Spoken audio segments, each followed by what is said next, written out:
2020年7月9日，賭王何鴻燊公祭，殯儀館外面長槍短炮從凌晨就開始架喺嗰度，記者、路人睇熱鬧嘅逼滿咗成條街，所有人都喺度等緊一個答案：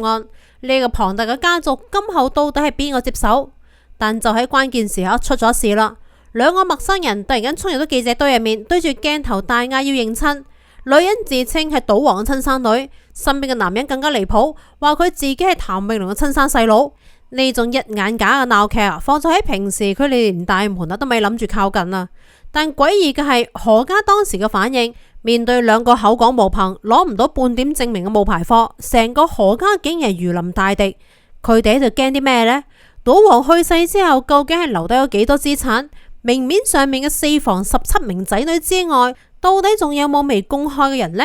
呢一切都要從2009年嗰場改變家族命運嘅意外講起。一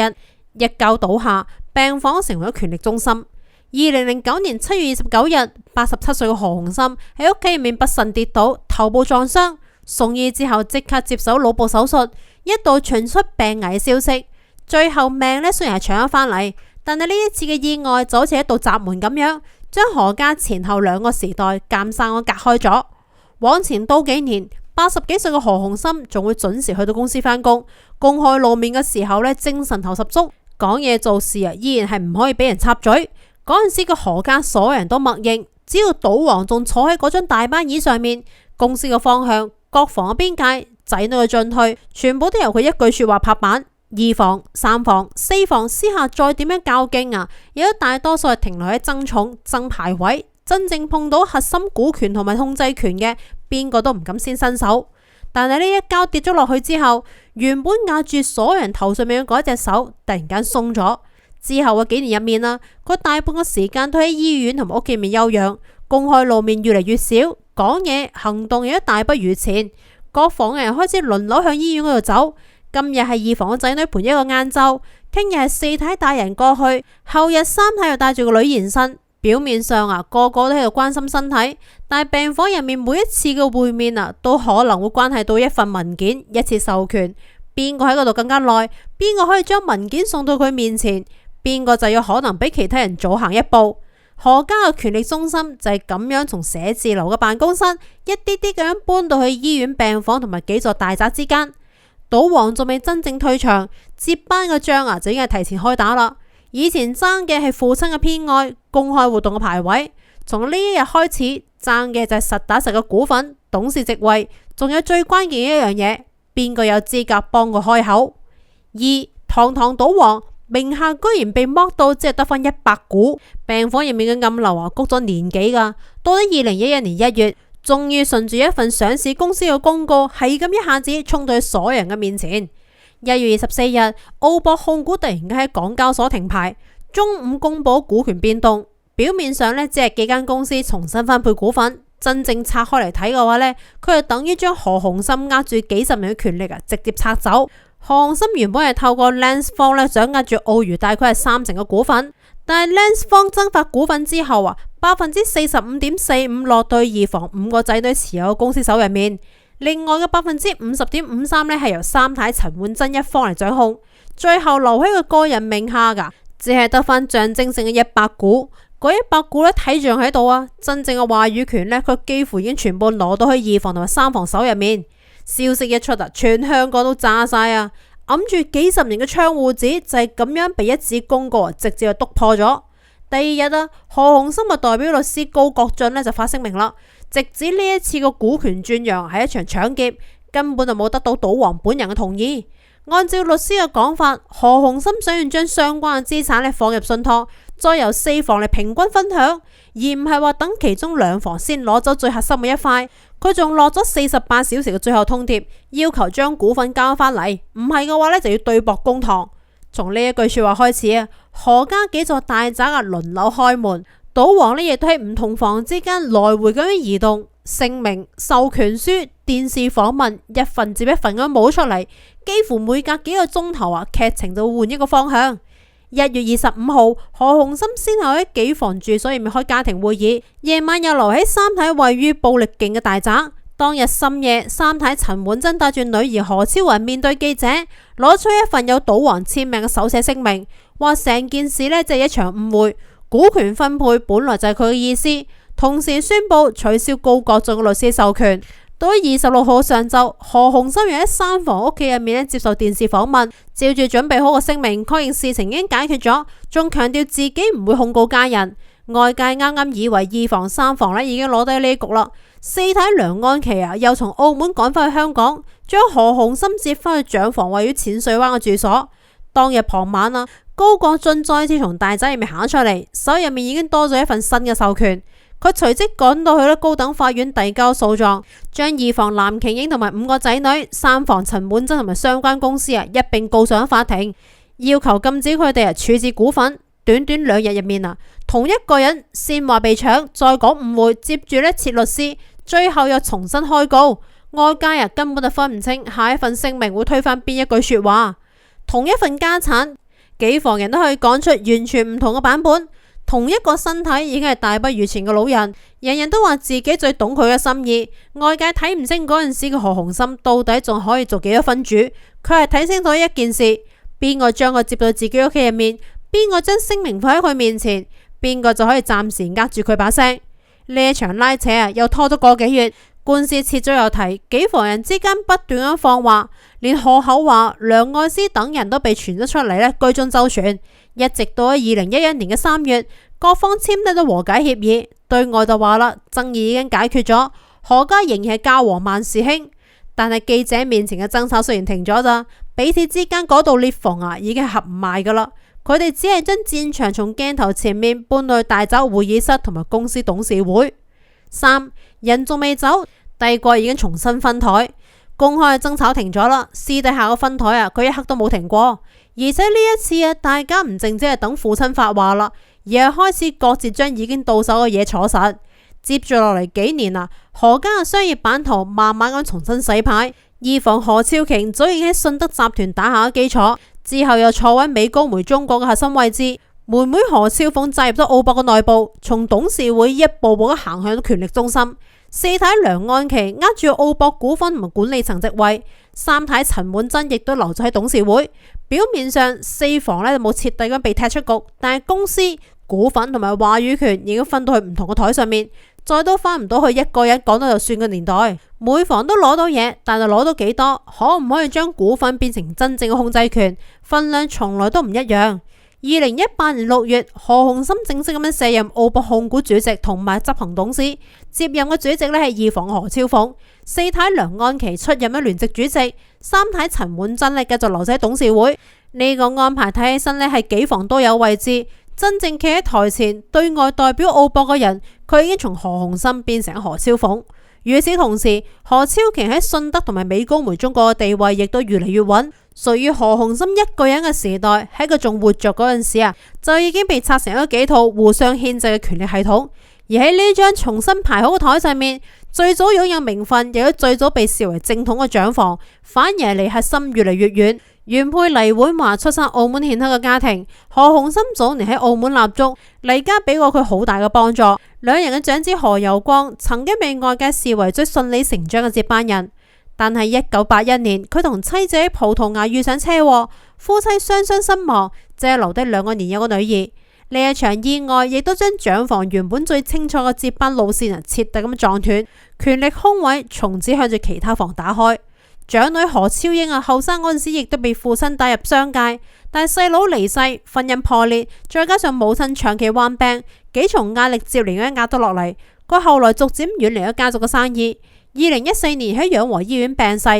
何超賢、何超紅雖然仍然係長房嘅代表，卻早已經唔喺澳博同埋信德嘅核心管理層。到咗分產攤牌嘅時候長房有名分有資歷，卻缺少一塊可以壓得住其他幾房嘅商業地盤。所以到咗2020年賭王離世，外界及住嘅從來都唔淨止靈堂入面邊個喊得最傷心，大家真正想見嘅係邊個企喺家屬隊伍嘅最前面，係邊個出面招呼所有嘅政商名流，邊個可以令到四房喺同一個鏡頭入面聽從安排，又係邊一個喺一片混亂當中默認咁接過咗呢個大家族嘅話事權。呢個答案喺佢去世當日面對媒體嘅企位入面已經寫得好清楚。4. 賭王離世，何超瓊成為咗話事人。2020年5月26日，何鴻琛喺香港養和醫院離世，享年98歲。消息公布之後，國防嘅核心成員一齊行到去醫院嘅門口，而企喺最前面代表全家開口嘅人係何超瓊。佢話俾媒體知，父親喺一家人陪伴之下安詳離開，四房會共同處理後事。經歷過2011年嗰場當眾撕破面嘅爭產，所有人都知道呢場葬禮絕對唔可以再出亂子。何鴻琛一世人最睇重場面，生前每一次公開活動都要坐喺中心。走咗之後，何家亦都必須將最後一次排位、最後一次回禮、最後一次集體亮相撐到滴水不漏。因此，成場葬禮從卜告名單、靈堂佈置到家屬入場順序、賓客接待，全部都安排得近乎係嚴密。邊個嘅名排喺邊一行，邊一房負責影客，鏡頭影到嘅每一個細節，都可能會被外界解讀為家族權力嘅暗號。卜告入面，四房太太嘅名排得清清楚楚。靈堂嘅正中央寫住笑語為額，三位太太嘅花牌分別係白頭永訣、痛斷琴弦、情意難忘。每一個字都好似喺度幫各自幾十年嘅位置落款。7月10號大殮出殯嗰日，扶靈嘅陣容更加將何鴻琛生前嘅地位襯得明明白白。董建華、何厚華、林鄭月娥、李國寶、胡應湘、李業廣等港澳政商界嘅重量級人物全部都喺名單入面。治喪委員會更加囊括咗李嘉誠、李兆基、霍震霆等上百人。何鴻琛生前橫跨香港、澳門政商兩界嘅人物喺呢一日被完整咁擺入咗同一座靈堂。成場儀式入面，企喺家屬前排領住細佬妹妹回禮嘅人，始終係何超瓊。重量級嘅嘉賓行到去靈前，佢上前握手，記者將鏡頭推近，佢負責回應。國防需要統一嘅行動，亦都係佢先邁步。幾房人終於喺呢一日整齊咁企埋咗一齊，而邊個喺度掌舵已經唔識再宣佈啦。只係何家將靈堂入面嘅秩序控得再嚴，亦都管唔住大門外面嗰啲及住賭王名號，等住借鏡頭闖入去嘅人。冒牌女兒譚詠麟細佬，靈堂外面徹底失控。公祭當日開堂嗰一場荒誕嘅戲碼就係咁樣撞入嚟。嗰個姓周嘅陸純婦人企咗殯儀館門口，對住鏡頭講自己嘅身世。佢話自己出世冇幾耐就被抱到去深圳，養母臨終之前先話俾佢知，親生父親就係何鴻琛。佢手入面就有一張舊相片，冇親自鑑定，亦都攞唔出可以證明身份嘅文件。佢一口咬定自己係賭王嘅女，仲點名要見何超瓊同埋長房嘅何超賢。佢好清楚，只要個名嗌得夠響，現場上百支鏡頭都會幫佢將說話送入去。記者仲未從呢一個賭王遺珠嘅講法入面反應過嚟，佢隔籬通行嘅男人又補咗一刀。有人問佢係邊一個，佢一面坦誠咁樣講，話自己係譚詠麟嘅親生細佬，陪老婆過嚟認親。一個認賭王做父親，一個順手認咗譚詠麟做哥哥。幾句說話將豪門葬禮變成咗一場身份隨口認領嘅鬧劇。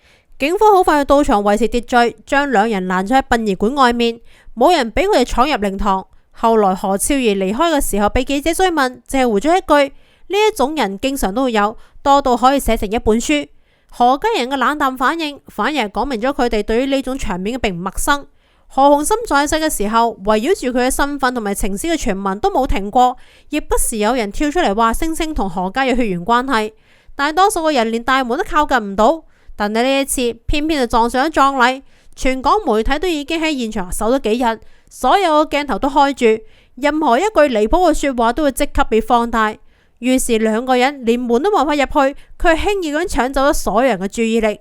大家真正想要追問嘅唔淨係呢一個婦人到底係姓咩嘢，外界好奇嘅係何鴻琛呢一生仲有幾多未公開嘅關係。明面上面四房17個仔女之外，會唔會再冒出一個有資格分產嘅人呢？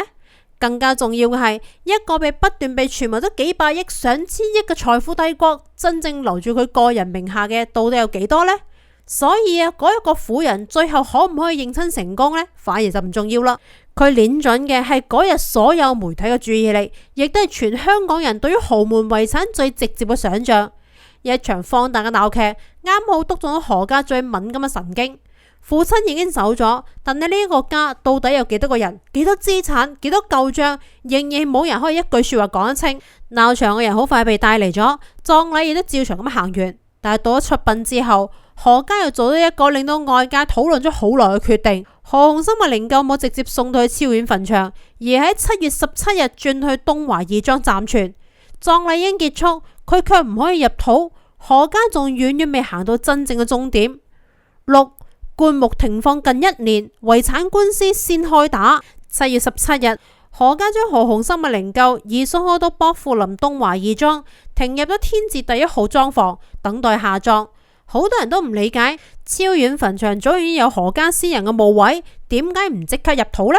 其實係因為何家嘅計劃係擇吉日落葬。風水師認為2020年冇適合何鴻燊安葬嘅日子，仲要兼顧家族成員生辰同埋墓穴方位，寧可先停喺義莊，亦都唔可以為咗趕時間揀錯日子。最後一步就係咁樣推遲去第2年。東華義莊有100幾年嘅歷史，唔少等待運返原鄉遷葬或者係擇日下葬嘅靈柩都曾經暫時停喺呢度。何鴻燊入住嘅天字第1號嘅獨立莊房安保更加嚴密。更加巧嘅係佢生前偏愛1呢個數字，住過淺水灣道1號，車牌用過 HK1，身後又停入咗天字第1號呢一個數字最後一路去到義莊。何家安排咗保安日夜看守，等到2021年正式移靈嗰陣時，現場更加出動咗近100名嘅保安，10位武功合力抬棺。對於普通人嚟講遲幾個月落葬只係等多一段時間嘅啫。放喺何家，佢好似係最後一道唔可以行錯嘅程序。邊日落土，由邊一個嚟捧住遺照，邊幾個仔跟喺靈柩嘅隔籬，都要安排得清楚。靈柩喺義莊安靜咁等待吉日，外面嘅幾房人佢係冇停低。賭王仲未正式落葬另外一場更加冷、更加慢嘅爭奪已經轉去法院啦。呢次爭嘅唔係話邊一房先攞到股份，而係邊一個有資格打開佢嘅櫃桶，清點佢嘅賬戶，處理佢嘅遺產。何鴻燊去世之後，2房、3房、4房以及大部分嘅受益人都傾向委任畢馬威會計師事務所嘅2名專業人士嚟擔任遺產管理人，負責清點個人遺產。長房何超然就唔同意淨係用呢一組人，提出再加入另外一間顧問公司嘅2位高層。表面上只係專業人士名單之爭，背後爭嘅佢係邊一個嘅人嚟接觸完整嘅資產資料，邊個可以見到嗰啲從未公開嘅賬目。更加驚人嘅係，雙方連遺產值幾多錢都講唔埋。何超瓊一方初步估算個人遺產至少有17.2億港元。何超然就話佢喺父親睡房櫃桶入面揾過一沓舊文件，按照資料嚟推算，可能超過咗110億。兩邊嘅差距近10倍，亦都暴露出個問題。外界講嘅幾百億身家，同埋真正進入法律程序嘅個人遺產，從來都唔係同一筆錢。更加令人意外嘅係，法院文件確認何鴻燊去世之前冇留低可以直接執行嘅遺囑，咁樣並唔代表住幾百億資產全部都完咗喺半空。早喺佢晚年澳博、信德同埋相關公司嘅大量股份已經通過股權轉讓落到各房手入面。2011年爭嘅正係其中最核心嘅一塊。真正進入遺產程序嘅係佢去世嘅時候仍然留咗喺個人名下嘅房產、現金、珠寶、私人投資同埋其他權益。呢啲嘢分散喺唔同嘅公司賬戶同埋文件入面，每一張現成嘅清單，邊個嚟管理遺產就等於邊個先握住打開所有櫃桶嘅鎖匙。風水上面嘅吉日要等，法律上面嘅清點亦都要等，兩條線就係咁樣一齊拖咗將近1年。2021年5月30日，何家終於等嚟咗選定嘅日子。朝早10點幾何鴻燊嘅靈柩從東華義莊而出，何猷龍手捧遺照，何猷啟、何猷幸、何猷君緊隨在旁，4個仔一齊送父親最後一程。靈車抵達摩星嶺超遠墳場嘅時候，現場落住細雨，家族成員早已經喺墓地嗰度等候。靈柩最後安葬喺父母墓位附近，距離個去世啱好滿咗1年04日。到呢一日，賭王總算入土啦，但係入土為安4個字只可以係安得了逝者，活人手入面嘅文件仲未合得埋。尾聲，贏咗一世賭局嘅人，佢係留低一張算唔清嘅賬單。何鴻燊安葬之後，何家真正麻煩嘅事並冇隨住棺木落土一齊結束。2022年，法院批准由畢馬威2名專業人士擔任遺產管理人，何超瓊一方再次得到大多數家人嘅支持。表面上嚟睇，何家終於有人可以出面清點賬務、處理資產，但係真係到咗呢一步外界依然唔知道何鴻琛去世嘅時候究竟係留低咗幾多個人嘅財產。有人就估算至少係17億，有人攞住睡房櫃桶入面嘅舊文件，認為可能係超過110億。至少外界盛傳嘅幾百億身家，大部分早已經藏咗喺公司股份、家族持股同埋國防名下，根本冇可能靠住一張遺產清單全部都可以算清。唔知道何鴻琛當年喺澳門賭台上面叱咤風雲嗰陣時，有冇預料得到自己人生嘅最後一局唔喺賭場，亦都唔喺董事會，而係喺靈堂、義莊同埋法院之間，遲遲都冇真正落幕。好啦，今日嘅影片呢到呢度結束啦。你覺得何家後來可以維持表面嘅平靜，係因為家產已經分得差唔多啊，定係因為真正嘅較量早已經從鏡頭前面搬去見唔到嘅地方呢？歡迎喺評論區入面留言，我哋一齊嚟傾下。